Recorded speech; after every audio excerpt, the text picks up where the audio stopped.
this started by Mujibur Rahman. So once Annoda Shankar Ray, he was a very prominent Bengali literature, he was also an ICS officer. So he asked Mujib, how did you get inspiration about this slogan Joy Bangla? And Mujib said, well, this is inspired from the idea called United Bengal. Now what is United Bengal? United Bengal is, there is a big massacre happened in Bengal, it's called the Great Calcutta Killings in 1946, and then Noakhali, massive genocide of Hindus. And that time it's called Prime Minister, basically the head of the state, for the Bengal state, Sohrawardy, the Muslim League leader, right? And then Sama Prasad, he actually moved a proposal that you have to partition Bengal because the Hindu Bengalis, they need a homeland. And this got a lot of traction because the Congress, the Bengal Congress, they joined it enthusiastically with Sama Prasad, Atulya Ghosh, Bidhan Chandra Roy, they sort of came together and joined him. And also Communist Party was forever against, but when they saw that their electorate is primarily in West Bengal, at the last moment they also supported it.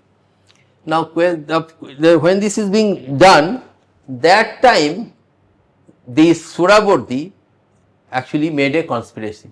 She said that we don't need to divide Bengal, we make a separate Bengal province. And this was backed by, unfortunately, by elder brother of Subhas Bose, Sharad Bose.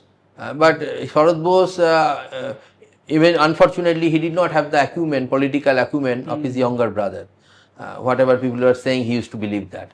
And then he proposed this United Bengal, and after this massacre, it was a politically very difficult proposition, right?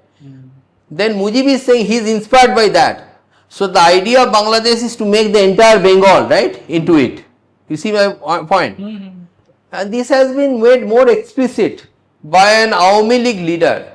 I've given reference in 2018, he was a cabinet minister and very influential person, Shahjahan, and he said that Joy Bangla cannot be a slogan for the Hindus, because essentially what he implied, it means conquest of Bengal, not victory to Bengal. He said that my prophet said Fatun Makkah means I will win Makkah. So Makkah, we know that it was a basically pagan, the Quraysh tribe was pagan, and it was sort of being conquered by the Prophet Muhammad. Pagan Jewish? No, mostly pagan. It was mostly pagan. So it was conquered by the Prophet over them. And then he said, because his mother tongue was Arabic, he said Fatun Makkah. My mother tongue is Bengali, so I am saying Joy Bangla. But so this essentially means conquest, and he essentially said that Hindus cannot say it because Hindus are not winning Bengal. Muslims are winning Bengal, right? And in Bangladesh, Hindus are not called Bengali usually. Hindus are called Indians, and Muslims, they call themselves Bengali. So this is a basically hijacking of the identity in some sense of the term. The word, if you go back to the late 19th century, a very prominent personality was Syed Ahmed Khan. He was the founder of the Anglo-Oriental College that has shaped itself as Aligarh Muslim University. Now, he has this very big, very famous speech in Meerut. In that speech, he said that in Bengal, half of the people are only Bengalis, half of them are Muslims. So essentially, the Bengali speaking Muslims, he called them Muslims, he never called them Bengali. And Bengali identity was reserved for the Hindus and other, maybe some Buddhists and small. But now in Bangladesh, after reversal of the identity, the Hindus are excluded from the Bengali identity. It is only Muslims, and Hindus are being equated with Indians.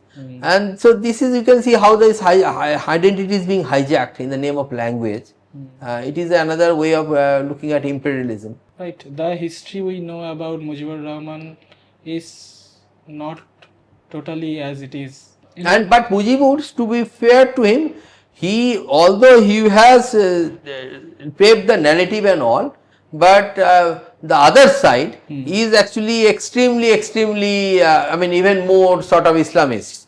So Mujibur pales in comparison to them, but he is not a secular. So the moment we will can think, Hindus, we can, or Indians, we can think very clearly what is going on. It will help us to understand how to deal with them. And maybe it's a matter of discussion. Maybe Shyama Prasad Mukherjee, he is marked as the culprit of the partition of Bengal, but that's maybe not the case at all. He had the political maturity to think that that's the last resort we have. So, at that time. of course, he did the partition of Bengal, but point is he saved the Bengalis, he gave them a breeding space, at least Hindu Bengalis, for a few decades. If you look at the Sindhis, Sindhis are a very influential community in some sense, right? They were, right? L.K. Advani, our deputy prime minister, he was a Sindhi. But there is no movie made in Sindhi, because they don't have a really community, Sindhi community. What happened in Kashmir? Kashmir also, Kashmiri Pandits. So, Sindhis, they are lost. I mean, although they are individually they are successful and all, but as a community, there is no Sindhi community, they don't have any clout per se. The language is sort of almost lost, right? It is not, it is not pursued by anyone much, right? So, similarly, Bengalis, had they not followed the Shyama Prasad in supporting his idea. We Bengalis also, at least from the Bengalis from West Bengal in India, we are somewhat losing our identity also in international That is also true. stage. Now, I have given two examples of that. One is Mujibur Rahman is being called the best Bengali, the greatest Bengali in the 1,000-year history by the BBC, British Broadcasting Corporation, right? Now, you see, there is a lot of issues on that. Firstly, Mujibur Rahman and 1,000 years, so Bengali, the identity Bengali, it is a very old name. Banga has been mentioned in the Vedic literature. It is, we have at least 4,000, 5,000 years of history.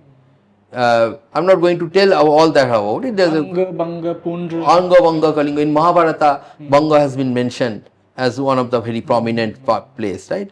There is one Basudev. Basudev is Krishna, but there is another Basudev in Mahabharata who used to be the anti Krishna, and he was in Bengali, I mean, that time also. Yeah. So there are many things there. Now, this identity is being reduced to 1,000 years. Why? Because Muslims, they feel, entered Bengal 800, 900 years ago, or maybe 1,000, and so that's why they are restricted to 1,000.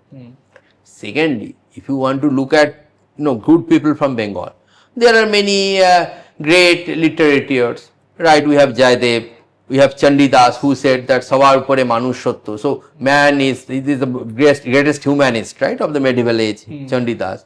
We have also Rabindranath Tagore, who won a Nobel Prize as the first Asian. They are not greatest Bengalis. We have Subhash Chandra Bose, the first recognized first premier of India, in fact undivided India. He is not greatest Bengali. We also have great kings like King Shashanko or Devpal, and these people, they are not also great Bengali of 1,000 years, right? And then we have great religious figures like Sri Chaitanya. So all these people are, there is any day, if you ask any person, any intellectual in India or in the subcontinent, these people are way more known than Mujibur Rahman's contribution, who was not even an undisputed leader of Bangladesh before 1966, and even his legacy also did not last much. So why are you making it 1,000 years? Unless you want to confer the Bengali identity on the Bangladesh side, right? Secondly, if you go to Encyclopedia Britannica says, and I have quoted in my book, that Bengali started when a large number of people migrated from Middle East to Bengal. Middle East to Bengal in the 8th century. Seriously. Now there is no such record anywhere. The large number. So the first Muslims who came to Bengal, by Ikhtiaruddin Bing Bakhtiyar Khilji, who destroyed the Nalanda University. This happened in the 1200 AD, around 1200 AD. So that is the 800 years, right? But there, because they have to deny the ancient history, they have to start the Bengal, this name, identity, to this migration of the Muslim people into. And this is how they have made it. So, yes, and these are I am not saying ABCD are saying that, these are the reputed figures, right? Encyclopedia Britannica, BBC. So these liberals, They are wanted to have Bangladesh have the Bengali identity and exclude the others from this. So, this is why my book, see the Islamists, they are often ignorant people. They are extremely ignorant people, they don't. So, I have my friend Abdullah Al Masood. Abdullah Al Masood was a principal of a madrasa in Dhaka, and he got later he got out himself, he progressed, he outgrown himself, and he resigned, and now he left Bangladesh. But he says that these liberals, they want Islamism to be there in the lower levels, so that their hierarchical position is not threatened, because they know these duffer Islamists, they cannot really run a state and governance in the modern age. They need intellectuals like us, right?